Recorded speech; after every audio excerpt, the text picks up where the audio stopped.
So, off to a late start this morning, walking out of Black Bear Resort. Been a nice day. Nice people, real easy to get along with. It's about a little after 9. I do have my umbrella on board. If you've been watching, you might note my scarf is back. I am pretty much back to the configuration I was in January when I started, because it was 20 degrees this morning. I'm coming out onto Dennis Cove Road. I got a 4/10 walk. You can see the Black Bear Resort is kind of there behind me. Again, nice place, nice people. It was a nice day. As you can see, the sun's up behind me. It is a gorgeous day. It's cold. As I said, it was 20 this morning. It's 20 something now. I don't know what, but it was 20 degrees this morning. So just in case you're wondering if it's just me in costume here, along the side of the road here, you can see I'll get it so you can. Yeah, the icicles are hanging off the rocks. Don't want to break up all the icicles, but icicles are, it's not warm here. I'm not gonna lick the icicle, but it's not warm here. Heading north. So just came across the bridge. This is Laurel Fork. This is kind of the upper end of Laurel Fork Gorge. You can see I'm kind of standing at the bottom of a cliff here. It's kind of funny, the bridge runs right to the cliff and take a sharp left to head downstream. Very popular spot. The trail coming over was in great shape. There's supposed to be like 500 stone steps going down as you head towards the falls. Good news is a lot of places coming down could have been really muddy, but they weren't because they're frozen solid. A little bit of ice on the trail, but nothing of significance, and the rocks for the most part have been dry. So this is Laurel Fork Shelter. There are no good reviews on this shelter. And you can see that, I don't know, you might be able to tell the floor is anything but flat. There's a fry pan hanging there. It might be a defense item. The notes claim there is a fearless rat that lives here. And there's also notes that claim there's at least one poisonous snake that lives underneath and occasionally will sun itself up on the people deck. It's probably, I'm quite sure it's too cold for there to be a snake. There are no level tent spots. There are tent spots, but there's no level ones. The water is supposedly down a treacherous path. And every single review says avoid at all costs. So yeah, it wasn't on my plan anyway, but I can deal with mice. I don't like mice. I have no interest in dealing with a rat, especially one that's defined as fearless. And I certainly, poisonous snakes are really on my list of things I'd like to not see. Fortunately, I'm pretty sure it's still in the 20s and I'm not gonna see any snakes moving around right now.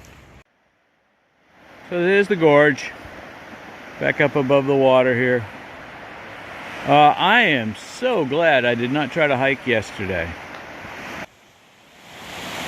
Going north, once you get back down at the river level, there's been a bunch of pretty good stealth sites right along the trail, either side.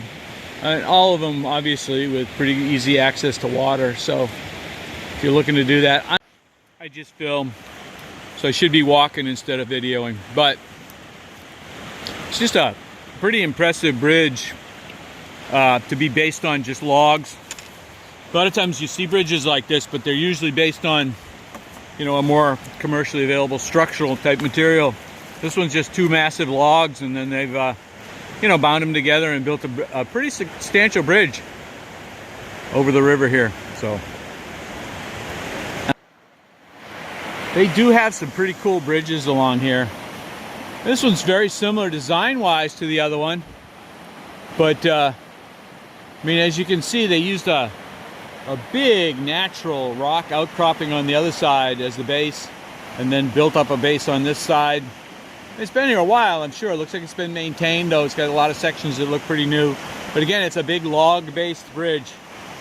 Pretty long, pretty cool. I saw that blue coming up on it from a distance back. I thought, what the heck? Because OG hiker left this morning ahead of me, had a blue backpack. Couldn't tell what it was from a distance. So kind of a strange combo. Obviously someone's had a little stealth site up here. overlooking the river. The golf bag, complete with a putter, had an interesting mix. Don't know exactly what that's all about, but anyway, see the river is right down there, and I'm continuing up. The trail's a little bit hard to follow right here. It's not very well marked, but we'll have to figure it out. I think I'm going up that way. Got a choice of going up or down. Chances are it's going to be an up. Heading north. Got myself off the AT somehow. Pretty sure.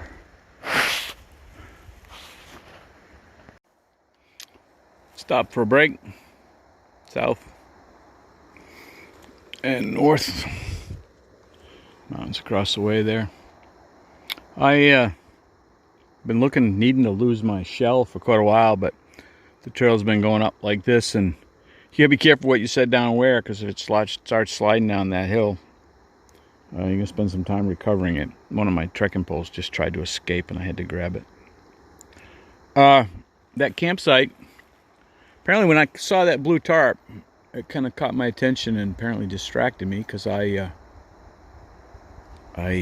kept going straight and missed a fairly sharp uphill left-hand turn that was the AT, and I followed the broader, straighter trail ahead of me, which wasn't the AT.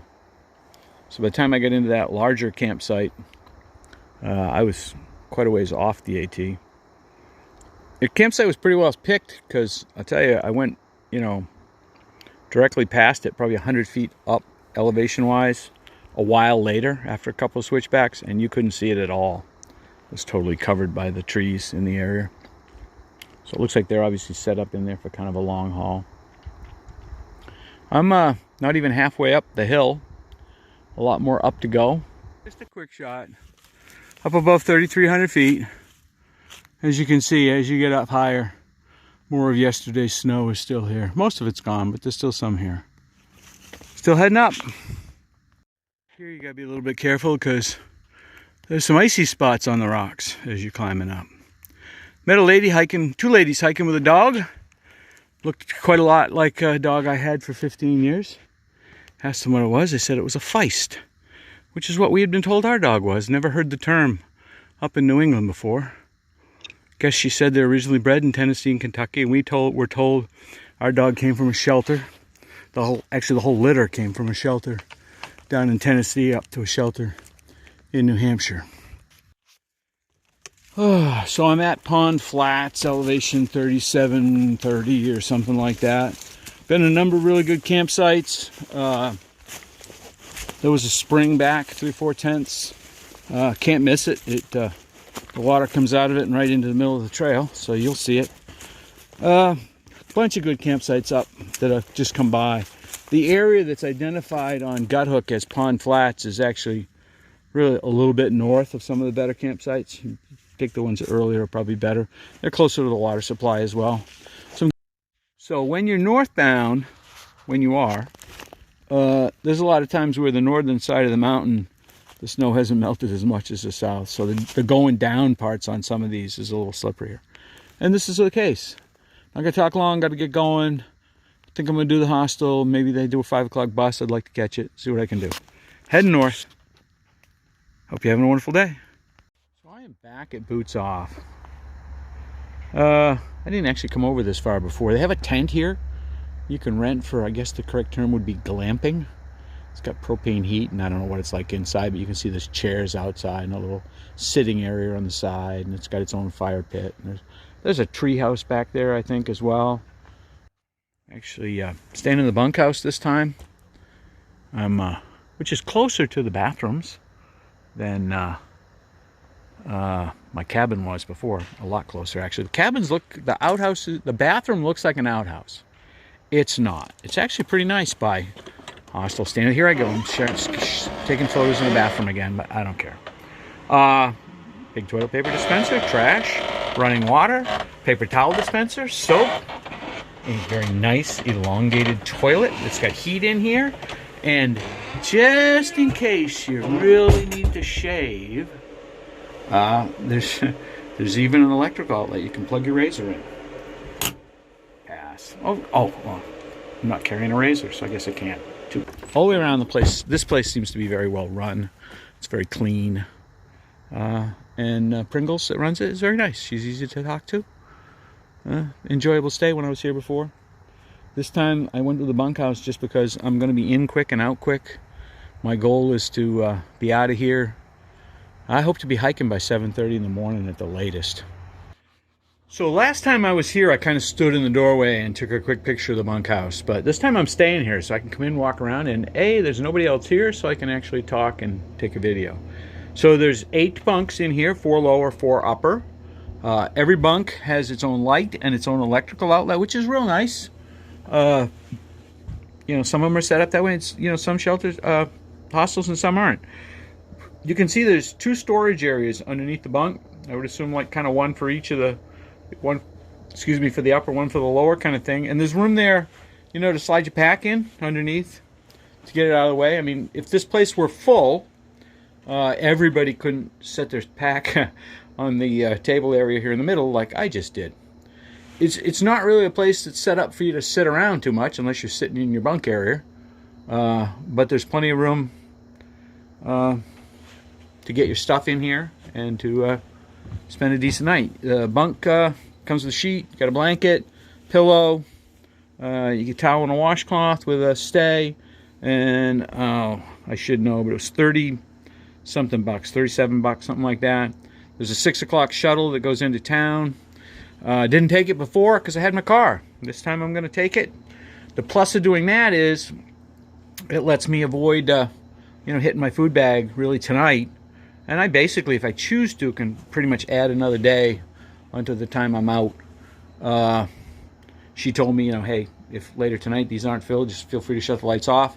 One thing I saw, it was in my cabin before, but I didn't do a video or comment on it. But every place you get this, you have a hand-drawn, very detailed evacuation plan. There is one door here, by the way. This is it. So, but they do provide you with a bunkhouse evacuation plan. In my cabin, keep in mind, there was one door, and you really couldn't hardly get far enough away that you couldn't touch it. And there was still a hand-drawn, painted wooden sign that had an evacuation plan, which I think is kind of cool. Just all the way around, it's a pretty nice little bunkhouse. You got to admit, that is quite a fire pit.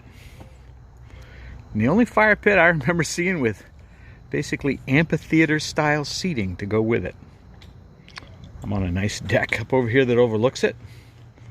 3 picnic tables. I found myself a rocker in the sun where I'm about to sit. I just sit and I get the deck out here. This is set up, I think they refer to this as their stage area. I guess they have entertainment in here sometimes. Cabins where I stayed.